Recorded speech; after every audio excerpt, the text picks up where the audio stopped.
good, everybody? It's your boy, Jolly by Nature, and we are back bringing you week 1 of the Blastburn Radio Community Draft League Season 4. I am the coach of your Indianapolis Zolts and your defending Season 3 champion, Jolly by Nature. And guys, I am so excited for this season of Draft League. I hope you are too. If you are, be sure to like the video, subscribe to the channel if you guys are new. I know that this is not our first rodeo with doing that good draft content here on YouTube, and unfortunately I know that in the past I've had something of a habit to get a couple weeks in and go, fuck this actually.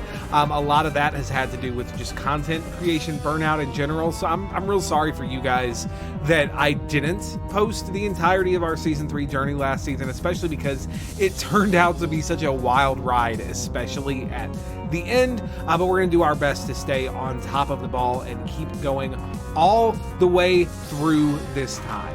Now, I did not do a draft breakdown of this particular draft. This draft league is kind of interesting in that we are doing what we are calling a multi-draft format, meaning that we are actually doing 3 full drafts throughout the season, using each team for a small chunk of the season. And then, if we make it to playoffs, we're going to get to be able to like build a mix and match roster out of all the different draft rosters we've used throughout the season to take with us into the playoffs.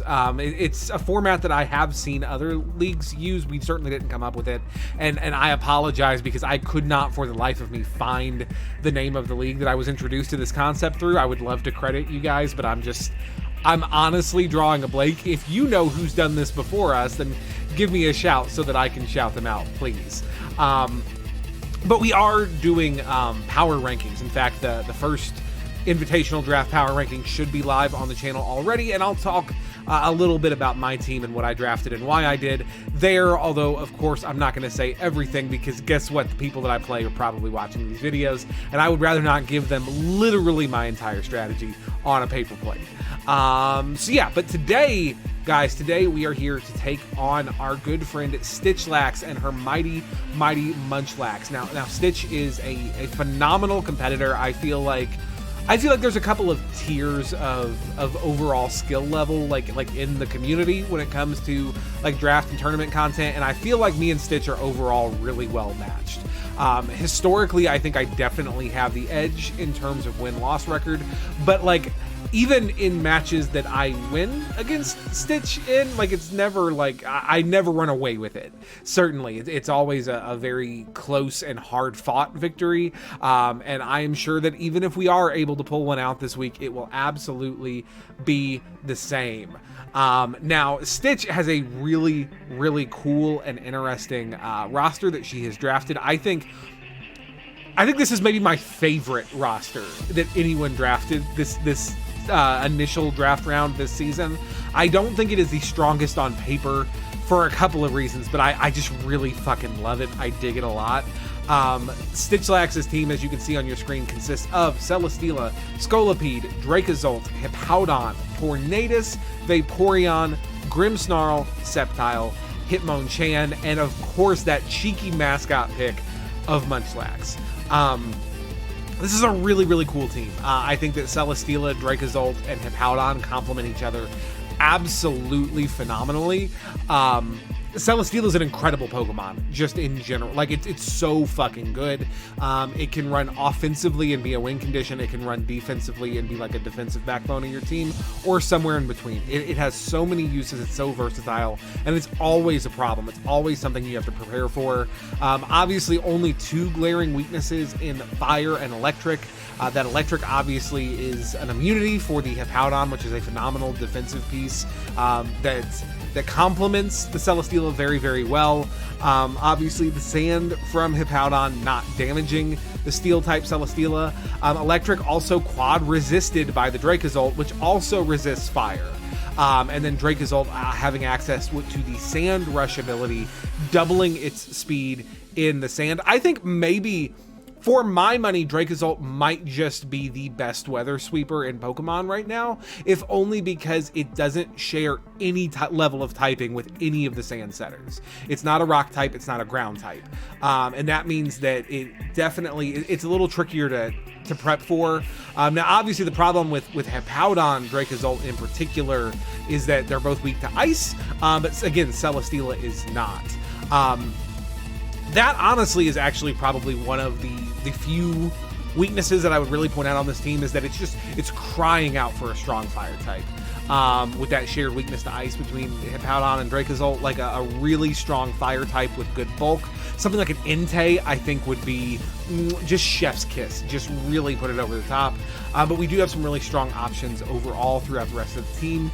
Tornadus, I think, is an incredible value. It's really fast, it is really potent offensively. Obviously, the accuracy of Hurricane can always be a problem, but just in general, a really powerful mon and not one to be slept on. It does get access to Prankster and some potential Prankster shenanigans. That's going to be less prevalent in singles than in doubles, where obviously it can do cool things like Swagger, Confusion Immune Pokemon, for instance, and Tailwind, of course, which again, like, is less of a factor in singles, but like Prankster, Tailwind, U-Turn, Tornadus could still absolutely be a factor for Munch through this season. No question about it. Got a really potent defensive backbone piece for this team in the form of Vaporeon, which is, of course, a really powerful cleric. We've got its brother Umbreon on our squad, so we can certainly attest to that. Vaporeon not quite as bulky, but definitely with better typing than Umbreon, so I think it's kind of a wash as to who the better defensive cleric pivot is among the evolutions, but it's certainly a really strong one, and one that can potentially be really problematic for my team in conjunction with these other pieces. You've got some really strong sweeping options in the form of, again, the Tornadus, but also the Sceptile, and especially the Scolipede. Scolipede is such a fucking problem if you don't deal with it and deal with it swiftly. The fact that it can Swords Dance up, it has speed boost on top of an already extremely fast speed stat, and then it gets access to great moves, and like it gets Stone Edge coverage, it gets Mega Horn, Poison Jab, it gets access to Aqua Tail if you need water coverage. It's just a really, really potent mon. Again, we used Scolipede in Season 1 of the BBR draft, and it's one of those mon that it is a one-trick pony. It does one thing, but it does that one thing exceedingly well, and you can never sleep on it. Sceptile, I think, is a really slept-on mon in draft format overall. It does a lot of really cool things. It is an unburdened mon, so like potentially I don't have a terrain abuser on my team, so I don't expect to see Sceptile at all. Spoilers, and if we do see it, I certainly don't expect like an unburdened seed set. But like if you're bringing an Indeedee or a Tapu Lele or a Tapu Fini or a Tapu Koko against Stitch, you have to be prepared for the fact that she could just bring unburdened Sceptile and reverse sweep you. Like that's a very real thing. Like you have unburdened Sceptile with Swords Dance and a physical move set, and it can absolutely pull off sweeps. It's a mon that can be bulky enough to pull off like sub-seed sets. It can do a lot of really cool stuff. I think that Sceptile is a really good value. Probably not the grass type I would have chosen for this team if I was building this roster, if I am being honest. But I think a really strong one nonetheless, and something that we need to be prepared for. Grimmsnarl is a really dope mon, obviously with access to two incredible abilities in Frisk and Prankster. Prankster allowing it to, paralyze things and put up screens and just be a general fucking nuisance, as anyone who's played VGC in the Sword and Shield era can attest to. But then also Frisk being incredible in draft format, just being something that can pivot in and out and just scout for items. It's so important, so good, really important to have. And then you got Hitmonchan, who I think Hitmonchan's a fucking problem. I think it's an incredible value, and I believe a D tier pickup. Gets access to Rapid Spin, gets access to incredible coverage and punching moves with Iron Fist. Again, stats are not incredible. This is a Gen 1 Pokemon. Power creep has definitely taken effect, but can still hit really respectably hard, has priority in a couple of different typings, including one that is particularly problematic for me, and we will definitely get there. Munchlax, I know, is not entirely useless. I know that she actually brought it in a prior singles draft, to some really fun effect. I can't remember what she did with it, and I'm not worried enough about it to really look into it if I'm being 100. But definitely, even what appears to be the meme pick, not entirely a meme pick, can definitely actually do something, which is important to remember. I don't expect it to come this week, though. I think that Hitmonchan will absolutely come. I don't have great switch-ins just in general on the roster to Fighting Stab, and I think that's something that she's going to exploit. I also think that Iron Fist boosted Bullet Punch is really, really huge against my Alolan Ninetales, which is important because otherwise my Alolan Ninetales kind of goes in on this team. So I think that she's really going to need that Hitmonchan as a good check to that threat. I think we definitely see the Celesteela, Dracozolt, and Hippowdon combination come this week. I don't think there's a single week that those three don't come, to be honest. They're just really good together, especially the Hippowdon, though, in the instance where I have a Regieleki. Again, part of the reason that we drafted Regieleki, not to put the whole thing on the table, is to force people to prep for it, because it makes it much easier to anticipate what they're going to bring. Because if they have a ground type or a lightning rod user or anything that can immune out electric moves, it's going to come. It is always going to come. Of course it's going to come. There's goddamn Regieleki on the field, right? And then I can prep for that. So really a large reason that I wanted it was just to be centralizing with both its extremely powerful electric stab and its stupid, frankly broken speed tier. So there's no world in which Hippowdon does not come, and I would expect Celesteela and Dracozolt to both come as well, pretty much 100% of the time. I'm expecting Vaporeon. I think that the Clericking ability of Vaporeon could potentially be really important, or at least seem really important if I'm not able to break walls quickly, but I think I'm going to be able to, guys. Spoilers, but I think I've got this. And then in that last slot, I would expect one of the myriad of fast, sweeping threats on Stitch's team to come out. I could see that being the Sceptile or the Tornadus, but I think it'll be the Scolipede, if I'm being honest. I think that Swords Dance Earthquake Scolipede makes a lot of sense against my team overall, as long as they can manage Regieleki. And of all the opponents I face in this first 4-week stretch, I think Stitch really has the tools to keep Regieleki in the back burner. So I expect Scolipede to come, and if I'm not very careful, I expect it to do a lot of work against me. So yeah, that is my opponent's team. Let's go ahead and break down what we are going to bring to counter it, or at least to try to counter it. And the first mon up this week is ya boy Young Arms, the Melmetal. I could not believe when my second round pick came around in this draft that Young Melmetal was just sitting there staring at me. Was just staring at me. And there was no way I could pass him up. And I don't regret that even a little bit. We're rocking an Adamant Assault Vest set this week. And just for the record, you might notice that the stats look a little bit low for a singles draft league, which you might expect to be played at level 100. We've prepped for level 50. We are going to attempt to play on cartridge today. That is the plan. I know that Stitch's partner, Roger, attempted a cartridge battle actually earlier today and had difficulty connecting, so it's possible we'll have to revert to Showdown. But all the spreads are and the sets are made with level 50 in mind, because the plan was to play on cartridge. But yeah, we are rocking Adamant Nature, Assault Vest, with max investment in HP and attack, a little bit of investment in special defense, with double Iron Bash, Thunder Punch, Ice Punch, and Earthquake. This set is really simple. It's literally just meant to pivot and to punch a hole before it goes down, frankly. My Melmetal matchup is maybe the worst it is in this entire stretch of games in this particular game. And I'm not gonna lose sleep over that, frankly. The goal here is just to be able to... I imagine the Celesteela is either going to come specially offensive, or it's going to come as a supporting defensive set, but with special moves. There's no way, without a strong fire type against me, that you don't bring Flamethrower Celesteela. And so the goal of this set, with max attack investment and Assault Vest and Thunder Punch, is to punish that from that Celesteela if it is truly a bulky set and not as offensive. If it is super offensive, especially if we get predicted and switch into a Flamethrower, we might not get to do much here. But ultimately the goal is to surprise with Special Bulk and punish with Zappy Fists. Double Iron Bash is obviously huge and important and good, and Earthquake can still do a lot to punish the things that, Earthquake punishes, particularly that young Zolt friend. So yeah, hopefully we see some good stuff out of Melmetal this week. I don't expect Arms to be the star of this particular show. I mostly expect him to switch in on some heavy hits and hopefully get a hit off himself before he goes down. The second Mon we're bringing this week is maybe the star of the show, one of the stars of the show certainly, is our Alolan Ninetales Flurry. Now, when I was looking at our team's matchups this week, I was like, aside from Hitmonchan, which is obviously a problem, Alolan Ninetales just goes in. Like, everything on this roster is either weak straight up to Ice, or it's weak to Freeze Dry, or it's weak to Fairy. And that's definitely something that we can abuse.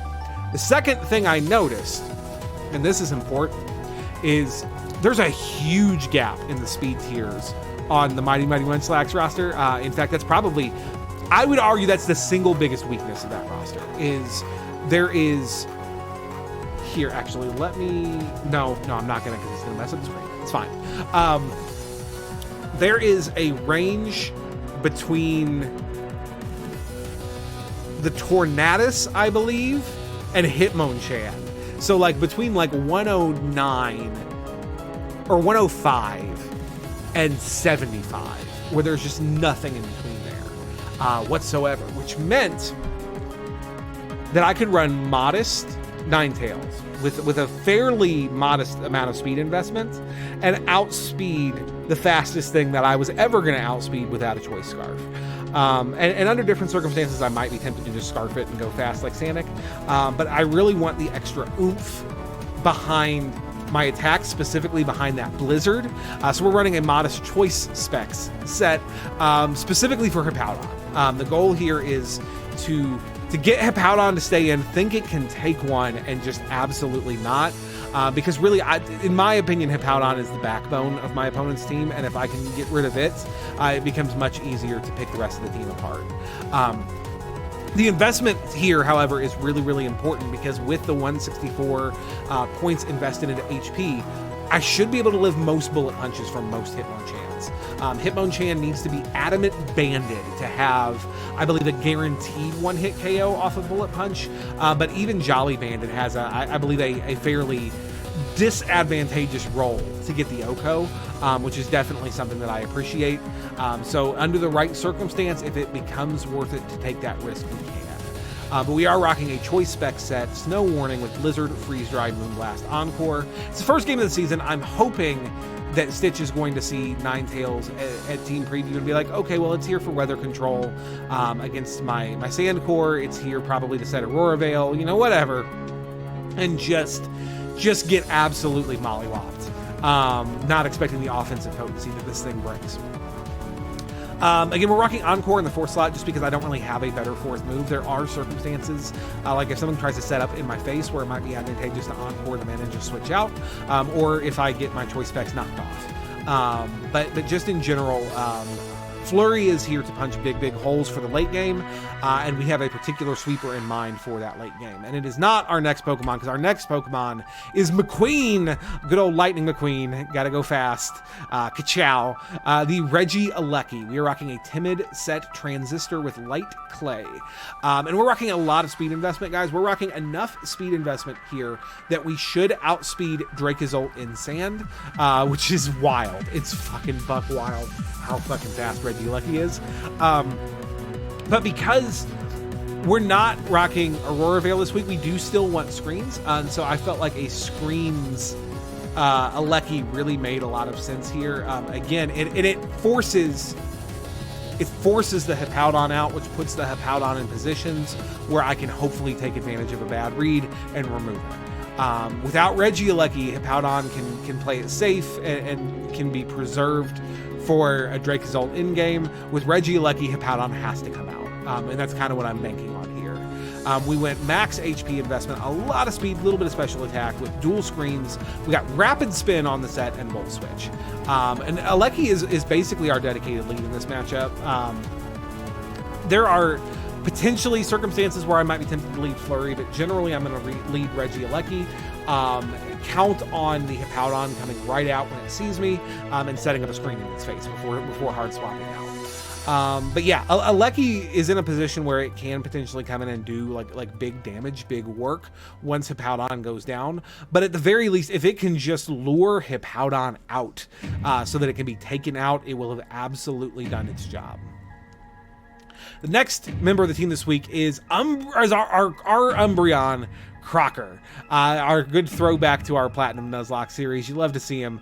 Bold, synchronized, max physically defensive Umbreon. All the offensive threats I'm really scared of on Munch's team, on the Munchlax team, are physical, which is probably one of the other things that I would criticize it on, is maybe it's a little bit more physical than special. And that's something that can be exploited, but hey, Pobody's no perfect, right? But max HP, max physical defense. And we're rocking a fairly standard Clericking Umbreon set this week with Wish, Protect, Heal Bell, and Foul Play. Umbreon is the glue of my team. It really, really is. When we drafted this team, we didn't get a lot of the types of defensive pieces we usually like to run in our draft teams. We have no Regenerator. We have very, very little like direct recovery. Instead, we are going to be reliant on our Cleric to cast wishes to our very bulky Mon that lack that individual recovery themselves, like our Melmetal. And overall, I think if we had to choose a Cleric to do that job, Umbreon is probably the best one in the current format to do so. I mean, I guess Clefable is there, right? And by typing would probably be better, but I'm not sure by how much. Umbreon is just so fucking bad. It's dumb. And of course, it's got Foul Play, which that is one of the huge advantages of Umbreon over some of its contemporaries in a Cleric role, is you can't treat it as setup fodder, or it'll just Foul Play in your face and kill you with your own massive attack stat. It's beautiful. You love to see it. That Foul Play there, of course, huge in the event of a Swords Dance Scolipede, to keep it from just threatening me out, setting up a Swords Dance and sweeping. I can just Foul Play in its face until it kills me, right? And then deal with it with what comes out next. Up next is what I anticipate to be our win condition in this matchup. It is Wasabi the Blastoise, timid-natured Torrent ability with that White Herb. We're rocking the White Herb Shell Smash Blastoise this week. When I was looking at Stitch's team, the only thing that she has that resists Water Stab with Ice coverage out of Blastoise is her Vaporeon, which admittedly is a problem for this set. Dark Pulse does not do enough damage to reasonably break through Vaporeon, especially if Vaporeon has Toxic, right? It's a goddamn problem. But if the rest of my team, if Regieleki and if Alolan Ninetales, if Flurry, and our last Mon are able to remove Vaporeon from the field, Wasabi the Blastoise, especially behind screens, can pretty freely come in, set up a Shell Smash, and just run through my opponent's squad. One thing I love about the setup of this team in general is I can bring a setup sweeper every week, and you never know who it's going to be. Like ever, really. Again, it'd be very easy to look at my team this week in Team Preview and be like, okay, well, that's going to be like a bulky defensive Blastoise with Rapid Spin. But this week, we're actually bringing the spin on Regieleki, and Wasabi's our win con. And that's going to be a very difficult thing to call at Team Preview, and that's one of the things that we really love about the squad that we've assembled. We got enough speed investment here once again that at +2 after a Shell Smash, we should outspeed the Dracozolt in Sand, which is potentially very, very important. Obviously, if Dracozolt outspeeds us, that is bad news bears, frankly, because it can Volt Beak and Wasabi go boom. That'd be night-night, no good. Now, last but definitely not least, we have our Sarina Ambrosia. We're rocking an Adamant set this week with leftovers. A fair amount of HP investment, quite a bit of speed, and max attack. Adamant. I'm going to be real with you guys. I don't remember what the speed investment is to outspeed. It's definitely to outspeed something, and that's good. I could not. I literally could not tell you what we're outspeeding. Maybe it was bulky Hitmonchan, maybe. But we have Trop Kick, Play Rough, Knock Off, and U-Turn. I wanted something of a hybrid set here that could do real damage without being while still having a fair amount of bulk and support utility. The Play Rough is here pretty much exclusively for Hitmonchan. Sarina is our best answer for that thing, especially if it's clicking Bullet Punch into Cleaning Majesty. And then we can Play Rough, or we can Knock Off or Trop Kick, anticipating swaps and neutering what's going to switch in.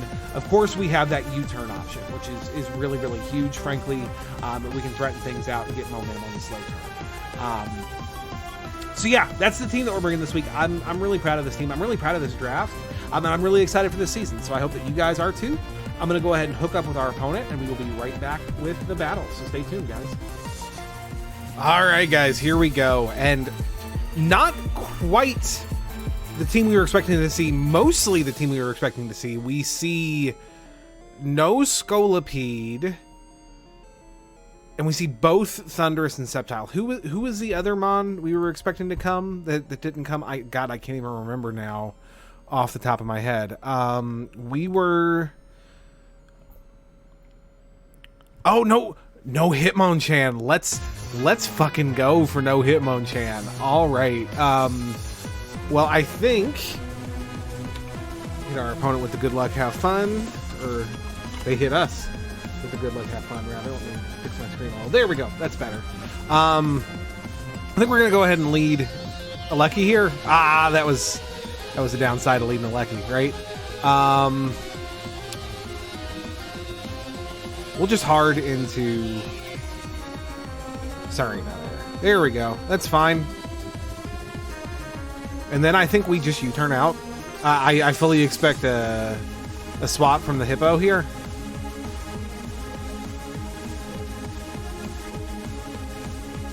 The other consideration was, do we lead with Ninetales against the Hippo? I guess the Hippo was a pretty... God damn, that hit hard. Holy shit. All right, we're going to go Alecki. And we're going to Rapid Spin here.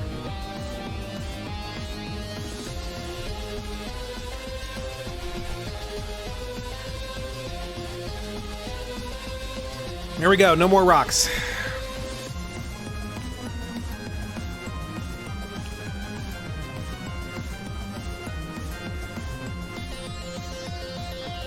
And I think we go back out into Sarina. There we go. Sarina can be toxic for now. That's fine. And we just U-turn again.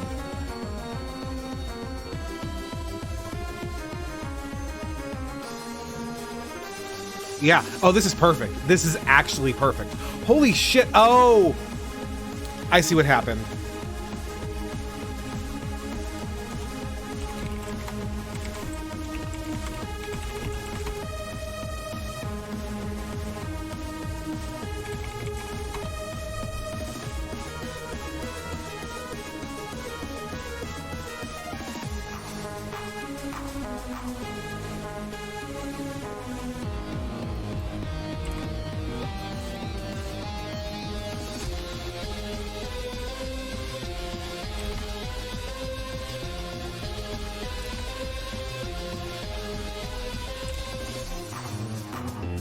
Sorry, we're doing a level 50 match because we prepped for cartridge and my team was set to level 100. Whoops. Okay. Okay.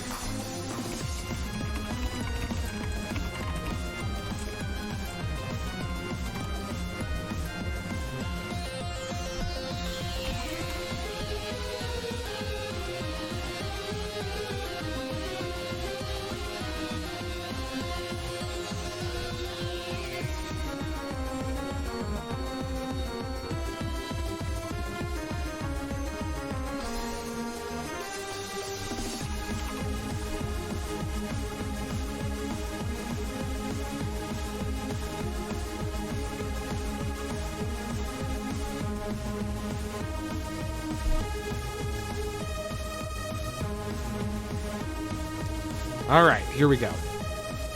So we are going to U-turn out and do an entirely reasonable amount of damage on the U-turn. Here we go.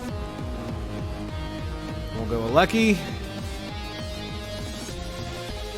And we will spin the rocks away.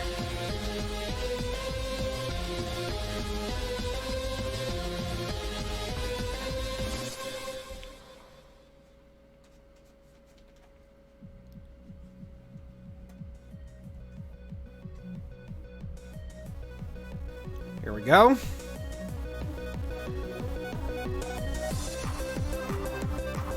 God damn it, I'm taking a lot of damage, though. Holy shit. And we're going to go back out into Sarina. Eat the Toxic.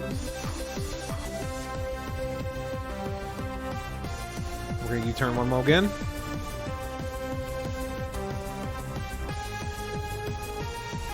And now we go Ninetales. And I think the safe play here... God. How much...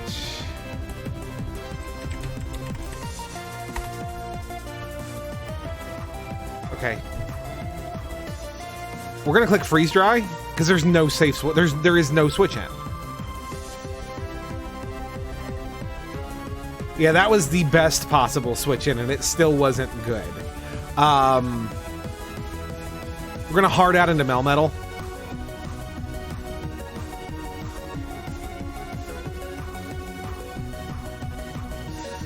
I don't like that. And then hard out into Umbreon.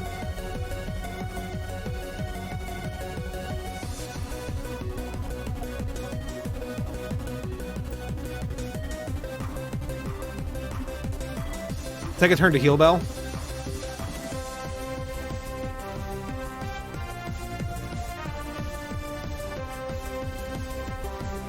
And back into Melmetal.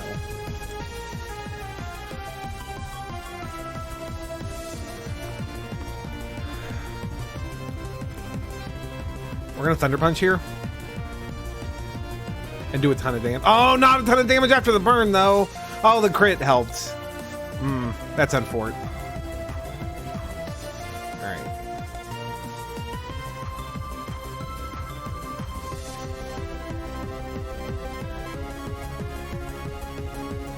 We're gonna get a Reflect Off.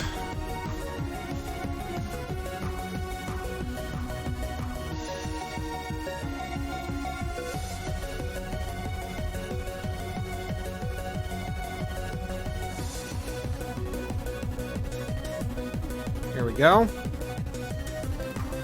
And I think this time we stay in and we click Knock Off. Let's go.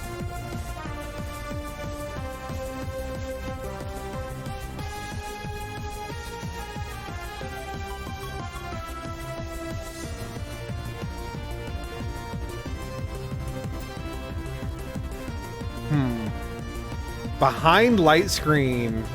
No, we're behind Reflect, not Light Screen. That's important. We're gonna go back out into Lucky.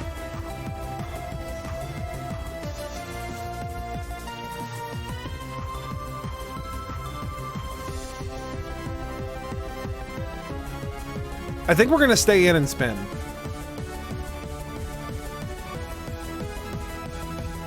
There we go. Okay.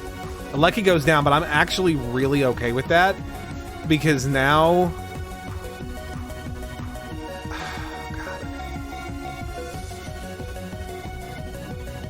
I really need damage on Vaporeon before I go Blastoise. Like, really badly. I think I go Ninetales here, and I just click Blizzard. I can't win with Ninetales here for a lot of reasons, but nothing wants to eat this Blizzard. She's already seen Freeze Dry, so she's not going to go into Vaporeon here. She's liable to go into Steela, but Steela I don't think can live a Blizzard.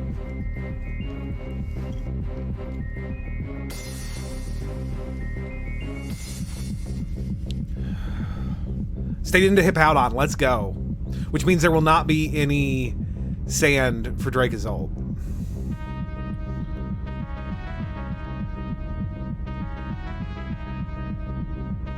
Vaporeon's a pretty safe switch now that I'm locked into Blizzard. If you figured out that I'm Specs at least, which probably based on the damage. Stop. Hey. Okay, here comes Sceptile. I think I just stay in Blizzard here again. Yeah. Hey. Stop. Okay, there's the Vaporeon. We will 100% out into Sarina here.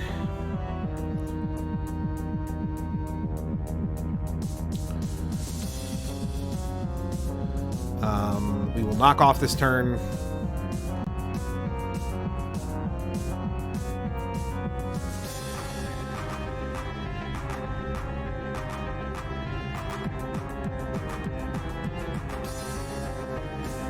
And we will U-turn.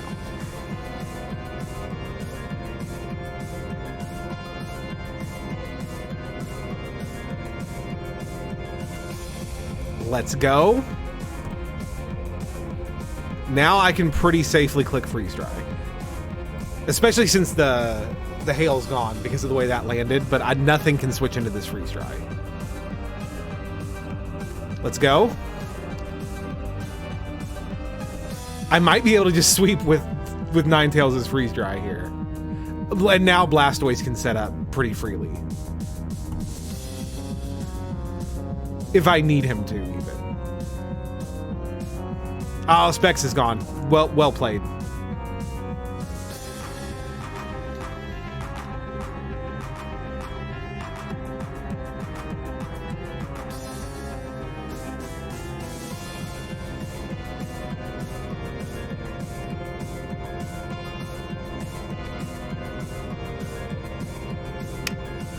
Okay. Remove my Specs against standard Celesteela. Freeze Dry still does enough to KO. Yep, there we go.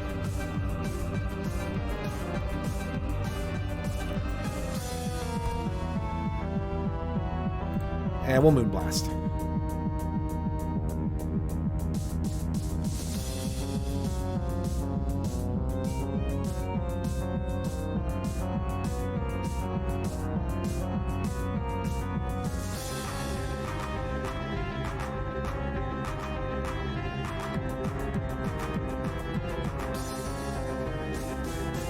Is the Dracozolt the Scarf?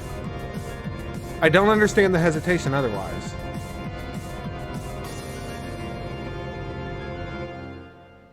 But even if it's Scarf and it outspeeds and it manages to KO Flurry, it is Scarf.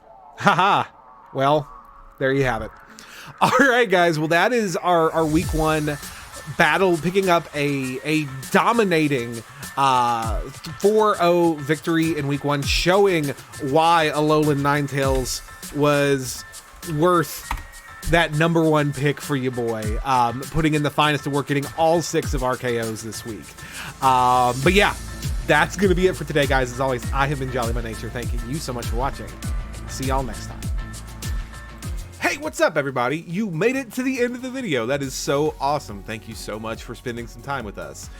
Be sure to click the like and subscribe buttons so you stay up to date on what I and my co-hosts are doing right here on the Blastburn Radio YouTube page. Also, be sure to check out Blastburn Radio Podcast, which is available wherever fine pods are casted, as well as at our website down below at blastburnradio.com. But yeah, we'll be back next time, and I hope to see you there.